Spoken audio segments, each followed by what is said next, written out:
है सरकारी नौकरी नौकरी आपकी गवर्नमेंट ऑफ इंडिया जो आपका पे ग्रेड होता है अलग अलग टीजीटी पीजीटी पीआरटीज के लिए उसी हिसाब से है। फटाफट से बात करते हैं एज क्या रहेगी, एलिजिबिलिटी क्राइटेरिया क्या रहेगा, फॉर्म भरना चाहिए नहीं भरना चाहिए, कोर्स लेना चाहिए नहीं लेना चाहिए, कोर्स ला भी रहे हैं हम कि नहीं ला रहे हैं, कोर्स वैसे कोई कोर्स हम लोग इस पे लेकर के नहीं आ रहे हैं, फिर भी जिनको पेडागोजी पढ़ने की समस्या है उस पर मैं बात करूंगी। तो समझते हैं पहले सारी डिटेल्स देख लेते हैं, मोटी मोटी जो भी जरूरी बातें हैं उन पर चर्चा हम लोग कर लेते हैं, फिर आगे बढ़ेंगे। तो ये बात हमारी क्लियर है कि रेलवे की वैकेंसी है और जो कि government of India ministry of railways निकालता है, तो एकदम ऑथेंटिक वैकेंसी, ऐसा नहीं है कि कोई भी आपको ये सोचना है कि इसमें सरकारी नौकरी मिलेगी या नहीं मिलेगी। और ये मैं बहुत बार कहती भी हूँ कि बेशक वैकेंसी कम है, अभी जैसे 750 के आसपास टोटल मिला के वैकेंसी है, बट मैं ऐसे लोगों को जानती हूँ जो एकलव्य मॉडल रेजिडेंशियल स्कूल्स में अगर मुट्ठी भर वैकेंसी है तो वो अपने सब्जेक्ट में वहां वो लेकर के आपकी जॉब और कार्यरत हैं आराम से, अपना बढ़िया 70-80 हज़ार तक भी जो है मतलब सैलरी है अपना टीजीटी में। और ऐसे भी लोग हैं जो आपका एटॉमिक एनर्जी वाले डिपार्टमेंट में, अलग अलग डिपार्टमेंट में जहां चिंदी भर बिल्कुल हम कहते हैं एकदम जरा सी वैकेंसी निकलती है, वहां पे भी वो जॉब लेकर के बैठे हुए लोग आपको मिल जाएंगे। तो ये उन लोगों के लिए जिनको सरकारी नौकरी की आवश्यकता है, एक पोस्ट भी अगर आप ठीक से तैयारी करके ले लेते हैं तो बात बन जाएगी, फिर आप अपने स्टेट में बाद में आ सकते हैं अगर आप चाहें। तो 2-3 बातें जिन पे हम चर्चा करते हैं कि एक तो वैकेंसी की जो संख्या है ना, जो वैकेंसी की संख्या है वो है आपकी, तो ये रेलवे की वैकेंसी है, ये तो आप समझते ही हैं सारे के सारे, ठीक। अब कुछ मुख्य मुख्य बातें, जैसे ये जो रेलवे रिक्रूटमेंट बोर्ड है इसमें आज से आपकी ये फॉर्म फिलिंग शुरू हुई है, यानी 7 जनवरी से, ठीक। अब जो बीएड वाला मुद्दा है कि पीआरटी में होना चाहिए नहीं होना चाहिए, उन सब पे बात करने वाले हैं एक एक करके, ठीक। कि बीएड को प्राइमरी में अलाउ किया है वो क्या है क्या नहीं है, इस पर भी चर्चा करेंगे, ठीक। एक तो आपका जो फॉर्म फिलिंग है वो आज से यानी 7 जनवरी 2025 से आपका 6 फरवरी तक 6 फरवरी 2025 तक आप फॉर्म भर देंगे। और यहाँ पे जब डेट की हम बात कर रहे हैं, आपकी क्वालिफिकेशन की बात कर रहे हैं, तो आपकी जो एज है वो 1 जनवरी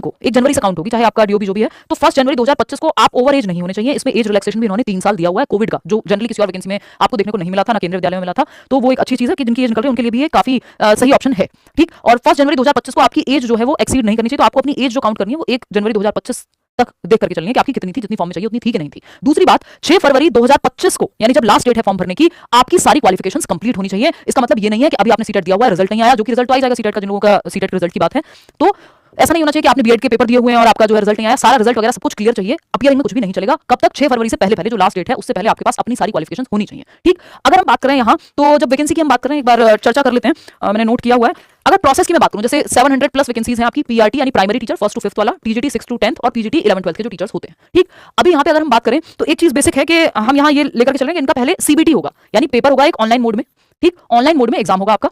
केवीएस की तरह। फिर अगर हम बात करते हैं, ये 100 नंबर का पेपर है सभी के लिए, अलग अलग सब्जेक्ट का आपका, जैसे अगर पीआरटी में जा रहे हैं पेडागोजी आ गई 50 नंबर की, बाकी में जो है सब्जेक्ट पूछ लिया, फिर आपका 10 नंबर का 10 नंबर की रीजनिंग, 15 नंबर का मैथ्स, इस तरह से करके टोटल 100 नंबर है, 3-4 सब्जेक्ट अभी दिखाऊंगी मैं, ठीक। तो पहले तो आपको पेपर देना है, क्लियर बात है। अगर ये मल्टीपल शिफ्ट में होता है तो नॉर्मलाइजेशन लागू होगा, ये उन्होंने साफ साफ कहा हुआ है। नेगेटिव मार्किंग है इसमें कितनी, 1/3 की, तो जैसे डी प्लस में 1/4 की होती है, इसमें 1/3 की है, तो हम 0.33 आपकी नेगेटिव मार्किंग होगी एक नंबर का अगर क्वेश्चन है तो, ठीक। अगर हम बात कर रहे हैं यहाँ पे, इसके बाद क्या होगा, इसके बाद आपका एक स्किल टेस्ट टाइप है, या जिसको आप इंटरव्यू कह सकते हो अगर आम भाषा में कहूँ तो इंटरव्यू, और जिस लेवल के लिए हो रहा है उस लेवल के क्वेश्चन, जैसे पीआरटी है तो फिर उसमें उस तरह की डेमो टीचिंग और ये सब मिलेगा।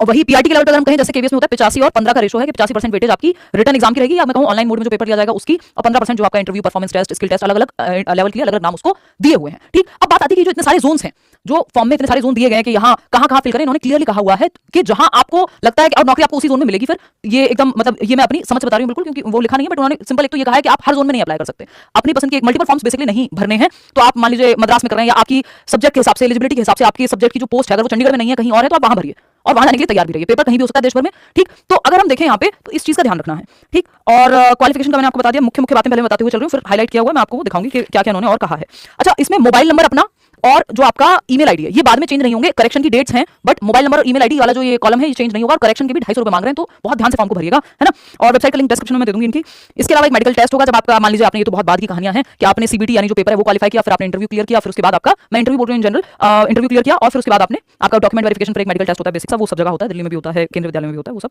ठीक। तो ये एक बेसिक सी बात हो गई, ये मुख्य मुख्य बातें हैं आज की इस चीज को लेकर के। तो जिस जोन में आप जा सकते हैं और आपके वैकेंसी आपके सब्जेक्ट की, वहां आप अप्लाई कर दीजिए, सिंपल। एक तो ये बात है, हर एक जोन में नहीं कि मल्टीपल जोन की वेबसाइट पर जाकर आप फॉर्म फिल करिएगा फिर वो कैंसिल माना जाएगा, ठीक। अब मुख्य और बातें कुछ फटाफट से समझते हैं, एज के बारे में बात करेंगे। अगर हम देखें यहाँ पे तो जो करेक्शन है, तो करेक्शन डेट है 9 फरवरी से लेकर के 18 फरवरी तक, यानी 6 फरवरी तक आपके फॉर्म फिल हो जाएंगे। फिर उसके बाद जो करेक्शंस अगर आपको अपने पर्टिकुलर्स में कुछ भी चेंजेस करने हैं, अपनी जो भी डिटेल्स आपने भरी है, बशर्ते आपका एक तो जो बेसिक चेंजेस जब आपने ये अकाउंट क्रिएट करते हुए किया है उनमें परिवर्तन नहीं होगा, जैसे फोन नंबर, आपका ईमेल आईडी, ये आप ठीक से ध्यान से भरिएगा, उस पर आपको सारी डिटेल्स मिलेंगी बाद में, ठीक। इसके अलावा अगर हम बात करते हैं यहाँ पे, तो candidate should ensure that they possess fulfil, हाँ ये बात हो चुकी है 6 फरवरी की डेट तक आपकी सारी क्वालिफिकेशन कंप्लीट होनी चाहिए, उसके बाद नहीं कि रिजल्ट बाद में आ रहा है 6 फरवरी के बाद, तो बात नहीं बनेगी। इसके अलावा अपने ही मोबाइल नंबर और एक्टिव पर्सनल ईमेल आईडी को आपको फिल करना है। और अगर हम बात करते हैं मुख्य बातें जो है आपकी कि स्टेजेस ऑफ एग्जाम है कि एक कंप्यूटर बेस्ड टेस्ट होगा 100 नंबर का, फिर उसके बाद परफॉर्मेंस टेस्ट या इंटरव्यू जो आप कहना चाहें उसको वो होगा अलग अलग सब्जेक्ट के लिए। फिर अगर मल्टीपल शिफ्ट में आपका पेपर हुआ है तो नॉर्मलाइजेशन भी लगेगा, नेगेटिव मार्किंग तो है ही, और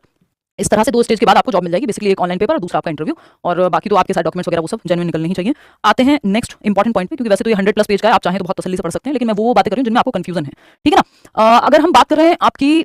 हाँ, नेशनैलिटी की तो आप इंडिया के सिटीजन हैं, नेपाल, भूटान अगर रिफ्यूजी हैं 1962 से पहले आए हुए और ये सारी चीज़ें हैं, तो ये सब यहाँ पे दिया हुआ है। जनरली होता नहीं है, बस इंडियन सिटीजन को अलाउड होता है, तो ये इसमें एक्स्ट्रा चीज़ें हैं, आप चाहें तो ये पढ़ सकते हैं। बट मैं मान के चल रही हूँ कि आप ज़्यादातर लोग ऑफ कोर्स हमारे देश के ही नागरिक होंगे, भारत के ही। एज लिमिट की जब हम बात करें तो एज आपकी 1/1/2025 को अपर लिमिट क्रॉस नहीं करनी चाहिए, यानी अपर लिमिट है मान लीजिए 38 साल, तो 1 जनवरी यानी अभी जो न्यू ईयर गया है 1 जनवरी 2025 को आपकी एज 38 साल से ज्यादा नहीं होनी चाहिए, जो भी आपका अपर एज लिमिट है, ठीक, आपकी पोस्ट के अनुसार। अब वो एज ग्रुप क्या है यहाँ पे एक तो उन्होंने क्लियरली दिया हुआ है, ये देख के मुझे थोड़ा सा अच्छा लगा कि कोविड-19 के चक्कर में जो रिलैक्सेशन है 3 साल का इन एज वो दिया हुआ है, ये वन टाइम है, एक ही बार मिलेगा, आगे कभी दोबारा से ये रिलैक्सेशन नहीं मिलेगा, जो किसी और एग्जाम में जनरली देखने को नहीं मिलता। ठीक, अगर हम बात करें यहाँ मिनिमम और मैक्सिमम एज ग्रुप की, तो ये सिंपल दिया हुआ है 18 मिनिमम और 33 जो है मैक्सिमम। अगर हम बात करें यूआर की या ईडब्ल्यूएस कैटेगरी की, यानी अनरिजर्व या ईडब्ल्यूएस की, और अलग अलग कैटेगरी में फिर 3 साल 5 साल वो डिपेंड करता है कि आप एससी से हैं एसटी से हैं, वो सारे आपके दिए हुए हैं यहाँ पे अलग अलग एज अलग अलग कैटेगरी के हिसाब से। तो ये एक बेसिक सी बात है। इसके अलावा अगर हम बात कर रहे हैं आपकी, इसमें पूरी कहानी दी हुई है, तो आप जिस कैटेगरी में आते हैं पढ़ लीजिएगा एक बार कि किसके लिए अपर एज लिमिट जो है कितनी है। और जनरली वही होता है, जैसे पीआरटी में उन्होंने 33 दिया हुआ है, फिर अगर आप किसी कैटेगरी से हैं तो और मिल जाएगा, 18 से 33 के बीच में है। पीजीटी में जो है आई थिंक 38 तक दिया हुआ है, और इस तरह से उन्होंने रिलैक्सेशन प्रॉपर दिया हुआ है। ठीक, candidate should note that the date of birth filled in this application should be same, जो आपके पेपर्स में वही डेट ऑफ बर्थ आपको भरनी है, ये तो ऑब्वियस बात है। 500 रुपये फी है एग्जाम की, अगर आप इन कैटेगरी से हैं तो 250 रुपये है। और नेक्स्ट आगे बढ़ेंगे, एक और इंपॉर्टेंट पॉइंट निकालेंगे, जैसे क्वालिफिकेशन वाले और टेट वाले पॉइंट पे आएंगे। अगर मैं मोटे मोटे तौर पर देखूं क्वालिफिकेशन की बात करूं कि एलिजिबिलिटी क्राइटेरिया की अगर हम बात कर रहे हैं या क्वालिफिकेशन की बात कर रहे हैं, तो एलिजिबिलिटी क्या है। अब 3 पोस्ट हम लेकर के चल रहे हैं, एलिजिबिलिटी की अगर हम बात करें या क्वालिफिकेशन की अगर हम बात करें, क्वालिफिकेशन की अगर हम बात करें, है ना, ये इंपॉर्टेंट है, इसमें आप लोगों को रहती है कंफ्यूजन।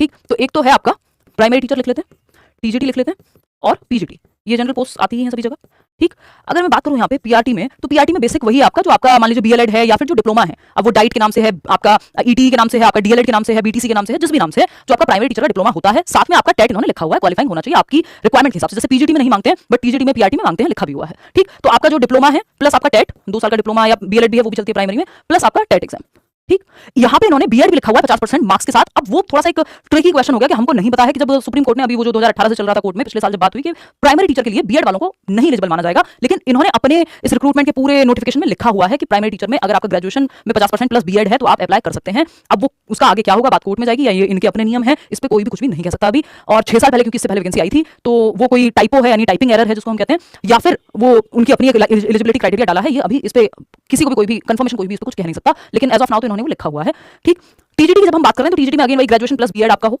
है ना, और आपका टेट, और यहाँ पे पीजीटी में पोस्ट ग्रेजुएशन यानी एमए एमएससी व्हाटएवर आपके सब्जेक्ट में, और बीएड साथ में,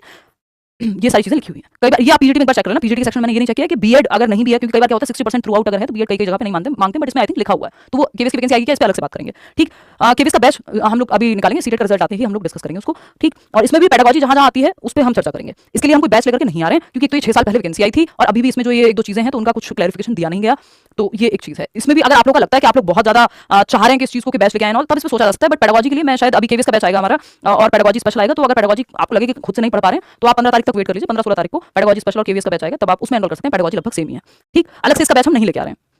और कोई बात आपके मन में हो तो आप पूछ सकते हैं, और ये indianrailways.gov.in पे जाकर के आप अप्लाई करेंगे, और अलग अलग जोन के लिए अलग अलग आपकी वेबसाइट्स हैं, जैसे अगर हम बात करें रेलवे चंडीगढ़ वाला अलग वेबसाइट है, ये अलग है, वो अलग है, उस तरह से। तो सिलेबस पे आते हैं, हाँ सिलेबस पे ही चल रहे हैं हम अभी। नेक्स्ट जो मुद्दा है हमारा वो सिलेबस का ही है। सिलेबस जेनरिक है, कोई बहुत अलग से तो उन्होंने नहीं दिया है ना, ऑनलाइन ही आपको अप्लाई करना है, ये इन्होंने लिखा ही हुआ है। ये है आपका मुख्य रूप से जो अगर हम देखें यहाँ पे कि section wise number of questions and marks for all the posts except junior translator को अगर हम हटा दें तो जितनी भी आपकी टीजीटी पीजीटी ये सारी जो पोस्ट हैं उनके लिए आपका क्वेश्चंस एंड मार्क्स का इन्होंने बताया हुआ है। प्रोफेशनल एबिलिटी, अभी अगर पीआरटी के लिए जा रहे हैं तो यही हो जाएगा आपका टीचिंग मेथोडोलॉजी, जो 50 नंबर का है। अगर आप टीजीटी के लिए जा रहे हैं और आप जा रहे हैं मैथ्स के लिए तो आपका मैथ्स सब्जेक्ट हो गया 50 नंबर का। आप पीजीटी के लिए जा रहे हैं हिस्ट्री के लिए जा रहे हैं मान लीजिए, तो आपकी हिस्ट्री हो गया, यानी आपका सब्जेक्ट हो गया 50 नंबर का। तो पीआरटी के लिए सब्जेक्ट 50 नंबर, यानी सब्जेक्ट का मतलब है पीआरटी के लिए एजुकेशनल साइकोलॉजी, टीचिंग मेथोडोलॉजी, ये सब, और बाकी सबके लिए अपना अपना सब्जेक्ट है 50 नंबर का। 50 नंबर में बाकी सब्जेक्ट हैं, जैसे जनरल अवेयरनेस जो है, जीके कह लीजिए, जीए कह लीजिए, 15 नंबर का, जनरल इंटेलिजेंस या रीजनिंग जिसको हम कह रहे हैं 15 नंबर की, मैथमेटिक्स 10 नंबर का, जनरल साइंस 10 नंबर की, टोटल मिलाकर के 100 नंबर है। चाहे आपका लेवल कोई भी हो, पीआरटी हो, पीजीटी हो, टीजीटी हो, तो 100 नंबर का पेपर है। और आपका जो है स्किल टेस्ट होगा एक, जो आई थिंक 25 नंबर का होगा, बट वो 85% इसकी वेटेज, 15% आपके परफॉर्मेंस या स्किल टेस्ट की या इंटरव्यू की वेटेज होगी, और इसमें 1/3 की नेगेटिव मार्किंग भी है। ऑनलाइन पेपर होगा। ठीक, तो ये बेसिक बात है। इसके अलावा ये आप देख रहे हैं कि अगर आप अनरिजर्व्ड यानी जनरल कैटेगरी से हैं तो 40% मिनिमम क्राइटेरिया है कि आपको लेकर के आने हैं। ईडब्ल्यूएस में भी 40, ओबीसी में नॉन क्रीमी लेयर्स हैं तो 30%, यानी 100 में से 30 नंबर एटलीस्ट क्वालिफाई करने के लिए भी, 100 में से 40 क्वालिफाई करने के लिए भी अगर आप जनरल कैटेगरी से हैं तो वो तो खैर मेरिट बनेगी, उसमें उससे काम चलेगा नहीं सिर्फ क्वालिफाई करने से। और यही बेसिक बातें हैं आपकी। और ये ट्रांसलेशन टेस्ट अलग अलग पोस्ट के लिए, इसमें सिर्फ टीचिंग की वैकेंसी नहीं, कई सारी वैकेंसी है। अच्छा, इसमें एक और चीज़ उन्होंने कही है कि मान लीजिए अगर 1000 वैकेंसी है तो 2.5 गुना लोग, उसके 2.5 गुना लोग आपके इंटरव्यू के लिए बुलाए जाएंगे, जैसे केवीएस वगैरह में बुलाए जाते हैं। तो ये एक बेसिक बात है यहाँ पे कि वो तो कुछ लोग फिर निकल ही जाते हैं फाइनली। तो आप अगर इसमें दो तीन केसेस हैं जब आपको फॉर्म भरना चाहिए। एक तो ये कि आपको सरकारी नौकरी चाहिए और आप तैयारी कर रहे हैं लंबे समय से, और आपको अपने आप को जांचना भी है और नौकरी लेनी है, कुछ भी करके देश भर में कहीं भी एक सरकारी नौकरी आपको चाहिए, उस केस में आपको फॉर्म भरना चाहिए, बढ़िया से तैयारी करनी चाहिए, है ना, और नौकरी ले लेनी चाहिए, सीबीटी क्लियर करके ऑनलाइन मोड, और फिर आपका जो भी परफॉर्मेंस टेस्ट है, और इसमें एज रिलैक्सेशन ठीक ठाक है तो उसका भी आपको फायदा मिलेगा यहाँ पे, जिनकी एज निकल रही थी मान लीजिए। दूसरा है यहाँ पे उन लोगों के लिए जो अभी नई तैयारी शुरू कर रहे हैं या जिनको जांचना है कि उनकी तैयारी हुई भी है कितनी या नहीं। तो जैसे 500 रुपए का फॉर्म है, अगर आप चाहें तो भर सकते हैं, अगर आपके लिए वो बहुत बड़ी अमाउंट नहीं है कि जिसको आप नहीं भरना चाहते हैं, तो एक बार एग्जाम का प्रॉपर एक्सपीरियंस लें, देखें कितनी आपने अपने आप को जांचने के लिए, उस प्रोसेस में जाने के लिए एक बार आप वो भी कर सकते हैं, है ना। तो ये 2 तरह के लोगों के लिए है और ऐसा नहीं है कि 750 मैं कोई बैच तो इसका लेकर के नहीं आ रही हूँ कि मैं इसलिए कह रही हूँ कि आप फॉर्म भर लो, मेरा कोई फायदा नहीं है, रेलवे के अकाउंट में जाएंगे, मेरे थोड़ी जाएंगे।